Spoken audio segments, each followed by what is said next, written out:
Hopefully that you are able to make it in, whether you're chatting in the chat or whatever, in regards to that, or on the other show. As right now, one man band. Rebecca unable to make it, at least as of right now. Hopefully she can. What's up with her? But sure, just busy and otherwise. So that's understandable. She was MIA for the Friday Night SmackDown chats and Twitter and otherwise. So who knows? She'll be able to make it at all. Hopefully all's all right. And she's just busy.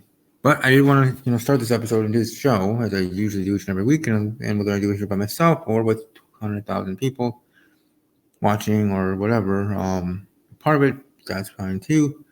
Just at least wanted to share my thoughts on that all.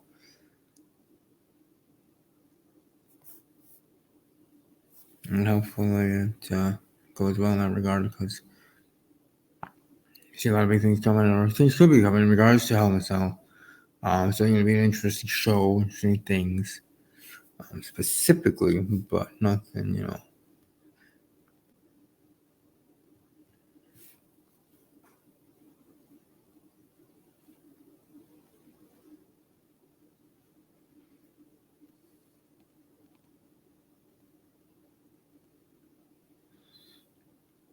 But let's talk, or at least briefly talk about Monday Night Raw, which had its own premiere. New lighting works, new everything there. As well, both shows did. SmackDown was promoted a little bit more heavily because not only was its premiere, quote unquote, it was also its 20th anniversary show. It was its first episode premiering on Fox Network, not Fox Sports 1, but actually on Fox, the basic cable, the mainstay, the one of the big four. Talk about big four pay-per-views in WWE, well, big four networks. The basic cable with Fox, NBC, ABC, CBS. So along with shows that are on cable in general, people that don't have cable, just the basic channels due to financial issues or just they don't want cable, and they stream most other things but watch on TV at least basic channels. Fox, I do believe, is one of them. So that being a huge thing for WWE, the target market even more so in regards to a plethora of audience and our former fans. I mean, in general, people, let alone celebrities and them, who are in the end still just people that have been fans, and or were fans in the past, and now can kind of show up and show out one of the superstars on their show. Hey, you've been a fan of this, didn't bring it up a lot on the show. This and that, you know what I mean? Either way, how heavily SmackDown was promoted on Fox and how much I was enjoying that and really, really liking it for many reasons. I did say, or did think Raw was all right.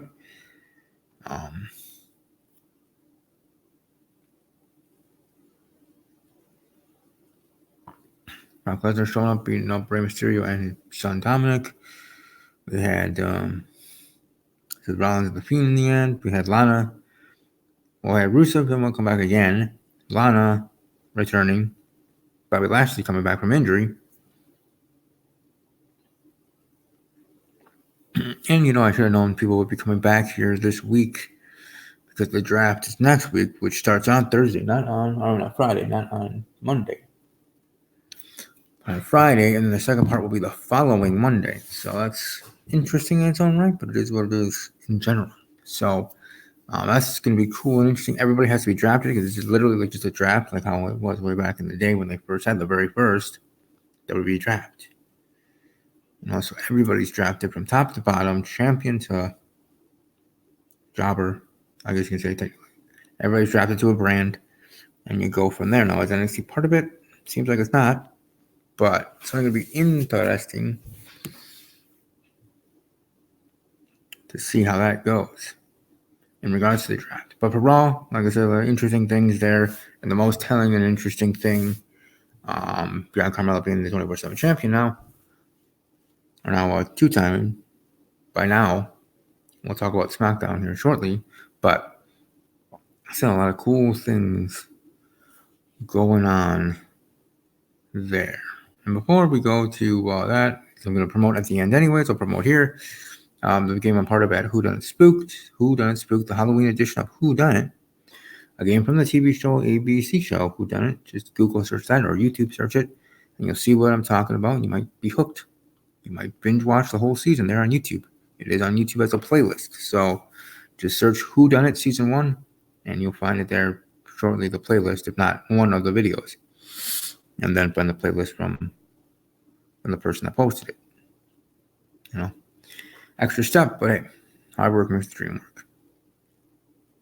But anyways, follow them on Twitter here at Who Done It Spook, and ring the bell so you know when the next stuff goes down. And as the usual schedule is of going down, we have Mondays is the MERS, 7 p.m. Central start, around there. Might start a little later, sooner, whatever, but around that time, if not 7 p.m. the earliest. Then 7 p.m. Central on Wednesday is the riddle battle and the competition there for that.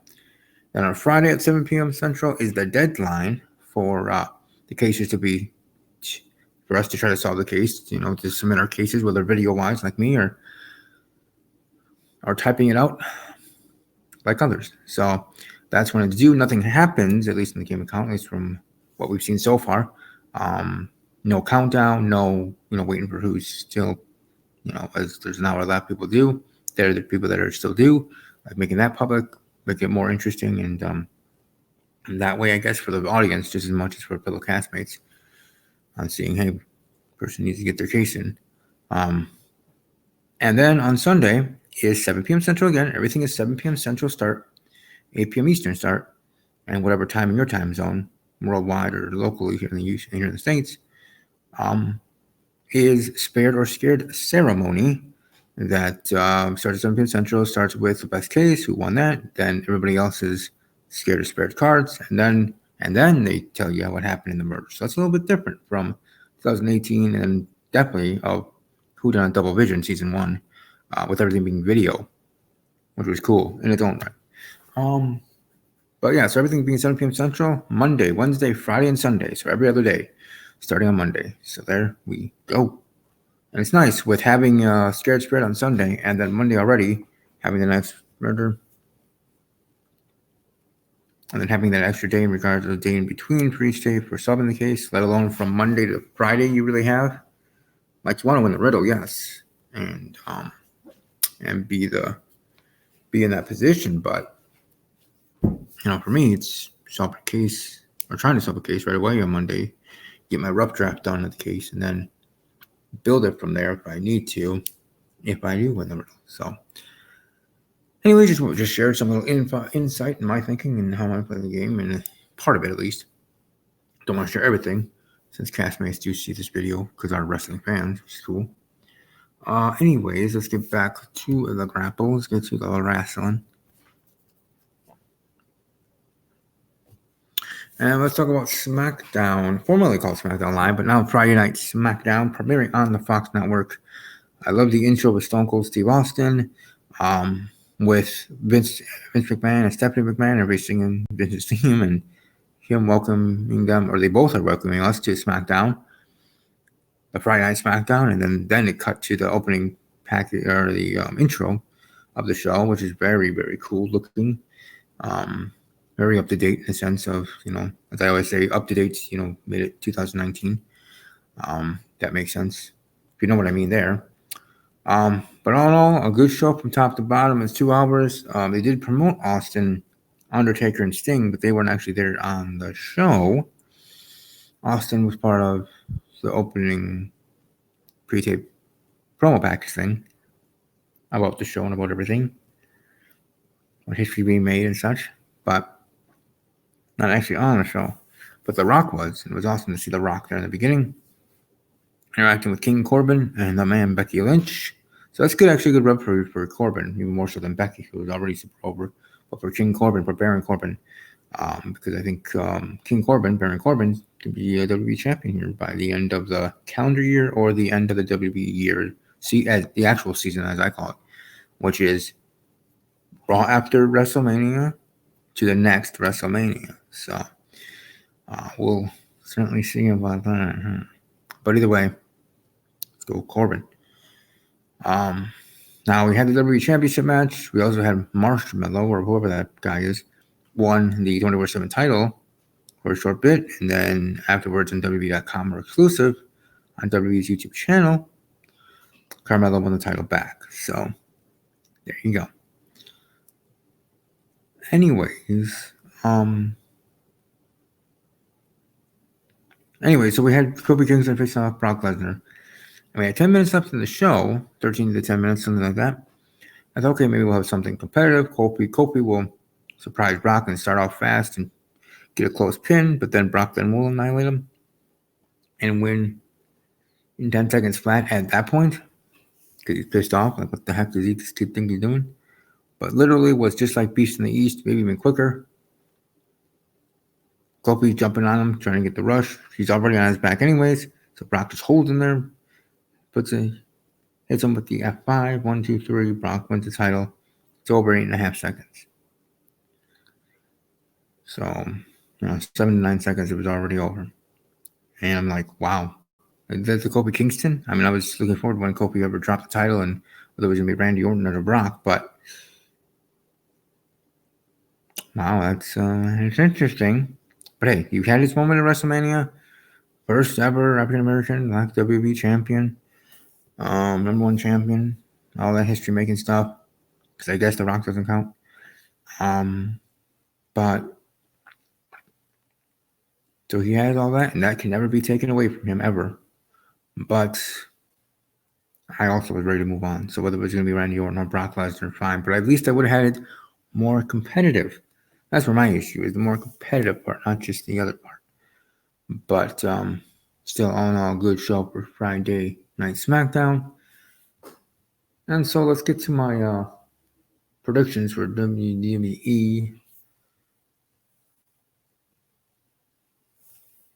Hell in the Cell, as of right now, there are only 3 matches. When there are more matches made, I'll give my predictions in the big, awesome, huge group thread on Twitter, where you can follow me at the Ramble _WE and go to my replies tab. But anyways, I'll be tweeting those when those matches are announced, either in that group thread or in a reply to it.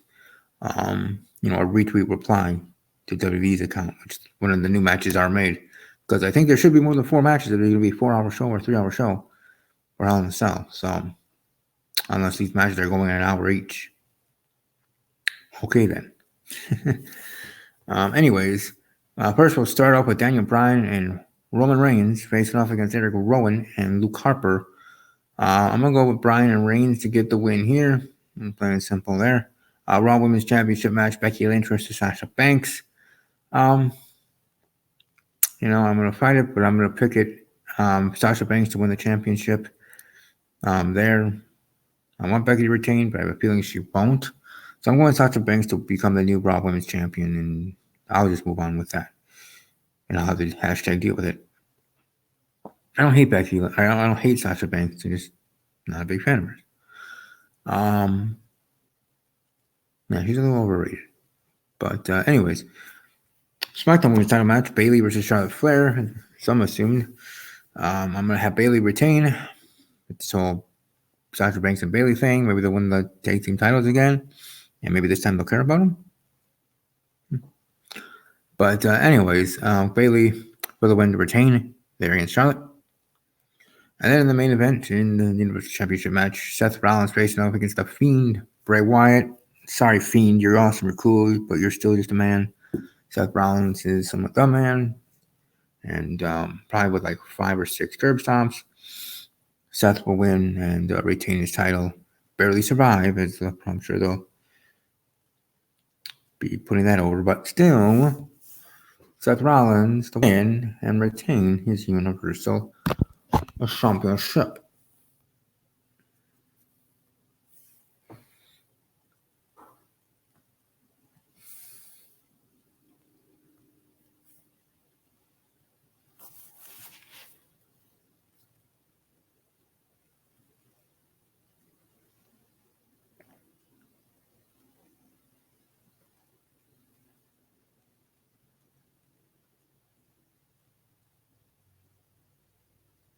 Sorry, I'm just replying to someone in regards to, not even in regards to the Whodunit game, in regards to something else.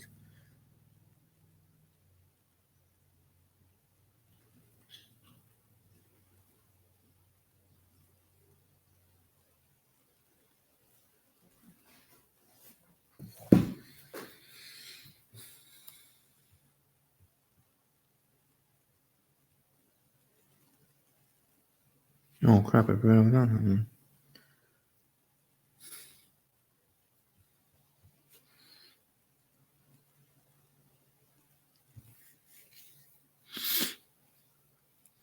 But yeah, otherwise, it's pretty much it in regards to that. In regards to still not gonna be a bad show. It's just gonna be interesting in their own different way, I would say.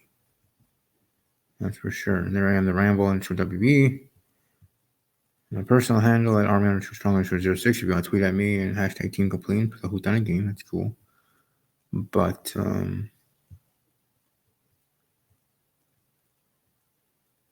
then NXT was awesome. We had the start of the Wednesday Night Wars. We talked about Raw, SmackDown, formerly SmackDown Live, NXT. Everything going down there with NXT was a dang good show in the battle. AEW premiered. I did watch some of that. So I watched the AEW regards to the start of it, and then went back to NXT, and I saw Finn Balor's back on NXT. Like, I'm one that says if you're moved up to the main roster, you move up to the main roster. WWE made that decision. Triple H, others, you're moved up there. The only time you should go back is behind the scenes or returning or helping out guys or that kind of thing. Or you need to hone your craft, but in dark matches in regards to NXT. Not because you're bad at dark matches, just because you need extra training, but you're still part of the main roster, sort of thing. You're just main roster given time off to work with in the performance center, sort of thing.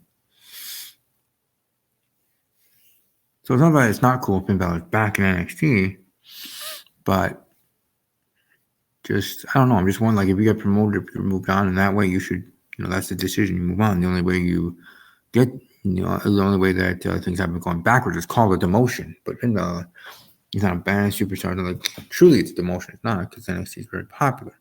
And you have this battle with AEW now every week. Have your best. But then again, they're not going to bring back Sami Zayn, Kevin Owens, and others. Like, they're not going to all do that just to appease the NXT crowd or to, get all your battle warriors, in a sense, ready for battle in regards to AEW. But still, I watched some AEW. I watched NXT. I watched NXT more, but I was watching both. So, just like I was when I was a kid with the Monday Night Wars, WCW Nitro, and WWE's Monday Night Raw, I watched Nitro first, because I think it was Nitro was first, because it had its whole first hour on its own, and then Raw came on, and then at some point it was equal. But either way, I was watching Nitro, then I went to Raw, depending on what was going on, back and forth. Or if I was interested in more than one over the other at the time, I watched on that one until I go over the other ones. Like, I was always hopping back and forth.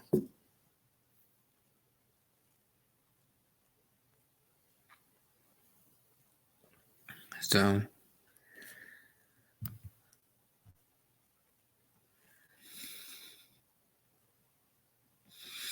but anyways, that's pretty much all of it. Unfortunately, like I said, my co-host and others were unable to make it here for this big episode. Premiere episode of my own for the Ramble, which will be on Saturdays now. Maybe not this exact time, but on Saturdays at some point. And we're moving to Saturdays because if we do it on Thursdays, we wouldn't be able to talk about SmackDown, right? Whether SmackDown was great or terrible, we still want to talk about SmackDown. And especially with this premiere, we're going to be talking good and bad about SmackDown. I think SmackDown on Fox did a pretty dang good job with this opening show. I'm not going to lie. It's awesome. We get Cain Velasquez in WWE. Hopefully he doesn't win the title, though. WWE title. He shouldn't. Brock should win, but not squash, obviously, because as a person, he won't be squash. Excuse me. Then we have Tyson Fury and Braun Strowman. Is that going to be set up for WrestleMania and then brought up months later? Or set up for Crown Jewel, brought up in a few weeks here. But either way, very cool. Very cool indeed. What I also found interesting is we had some Fox personalities, Carissa Thompson and Aaron Andrews, and trust me, Aaron Andrews, I'm never going to forget that. What was that video or picture? Tell me. I know she got older and whatever, but she's still attractive. I think I still. No, I don't have it saved anymore. But anyway, I had it at some point. But anyways, moving on. Having them part of the pre-show stuff, that 30-minute like red carpet, blue carpet thing, and I kind of tweeted out in the big large super group thread on Twitter at the Ramble _WB with 42 other people, or 48 total, 49 total, whatever, close to 50 total people, including myself. That like had that big feel in regards to it being like a red carpet before the Tonys or the award shows in general. And it wasn't just like Renee Young, it wasn't just wrestling people posting or doing it. It was these other people. Then you even had Aaron Andrews had a backstage moment with the New Day during the show live on air. So it was not just for the pre-show part of the Fox family thing, welcoming them to the Fox Sports family. Welcome WWE and their television show SmackDown, Friday Night SmackDown, but other stuff. And that's why during the week they were on the Fox shows and radio shows doing the tour gambit in regards to that. Whether it was First Things First, maybe even unscripted, The Herd, Colin Cowherd, and Joy. I saw that tweet from Joy. But that's still. Now, that's not going to happen every week. That was just here for this. But still, now as they're part of the family, they might be on those shows more often. Or, with appearances and interviews. Again, not every week. It was nice though seeing it for this week, of course, promoting the premiere. They were on also Fox News and being heavily promoted in the NFL and other stuff. So that still might happen weekly, just like as they do weekly promoting with their own NFL stuff for the next week already and stuff like that. But it's just nice to have WB in that way and kind of showing a little bit of respect in that. I mean, honestly, like respect. If I'm going to be quite frank and honest, give them respect. Not everybody, some people still see it as like Keith Olbermann, who was an ESPN guy, but still, talk about wrestling really and about because when Braun Strowman was in the booth halftime during a baseball game that was airing on Fox, and this and that, and Triple H responding to that, calling him in a sense a dinosaur, the old days talking about it's just wrestling, that fake crap. Well, it's not fake. It is heavily scripted, for sure, and predetermined. Just like if I was, let's say a celebrity and to face someone in WrestleMania, it'll be predetermined that I'll probably lose. But I'm going to get paid day and have fun taking bumps. Again, fun afterwards, not during the time, I'm sure. But still. Indeed, so I also wanted to share that as well. And also see if anybody would be able to join. But it seems like not. So I will end it here and stop rambling as I do here on The Ramble. Follow me on Twitter at The Ramble _WWE. It's always there. Also find me on Instagram at StephenK_06. And on the Snapchat it's GBK_06. There, find the Facebook fan page, Steve's Wrestling Ramble. There. And also, while you're on this channel, after you watch this, you're welcome to check out all my marvelous and glorious and fabulous videos in my miscellaneous playlist. Okay? So, because right, I am so glorious. But those videos are glorious and miscellaneous. There's a lot of stuff I talk about. My 4 pillars of a relationship, my anxiety, a couple of videos there with the Mountie, Ed the Mountie, there from Mountie's Corner. So, also, what other videos there? I also have other playlists like contests I've entered, like some promo contests and other. So there's a lot of playlists here, but I think the most favorite that I've heard from in response to fans and even fellow YouTubers that have checked out my channel and given me their opinion back is that they did enjoy the miscellaneous playlist of some of the different topics I bring up there, randomly or otherwise. Anyways, I will be back here tomorrow night. I don't know why I had to think about that. Today is now Saturday. Come on. But tomorrow night, I'll be back here with my quick review, or however long review it is. Maybe Rebecca will be here with me, Becky, and it'll be a long review. That's cool too. But we'll be reviewing Hell in a Cell and all the 10 to 12 matches we'll probably have, because if we only have 4 for a 3-hour show or a 4-hour show, that's almost an hour for each match. But that's not going to be the case, because you have commercials, backstage promos, interviews and other things, and 24/7 title chases. Maybe someone will win it. Hashtag Heath Slater win it again. But I'm pumped for the draft next week. We'll see how it all goes down. Hold on, I'm just gonna check something here.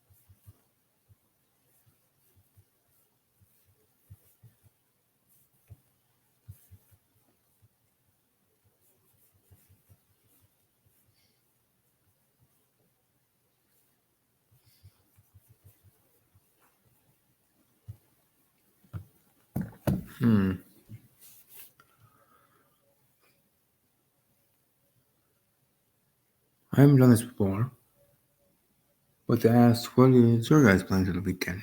Do anything fun? Meeting people? Hanging out with people? RKOing people out of nowhere?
But anyways, I will wrap it up here, and I hope you all have a great rest of your day, and above all else, as always, take care.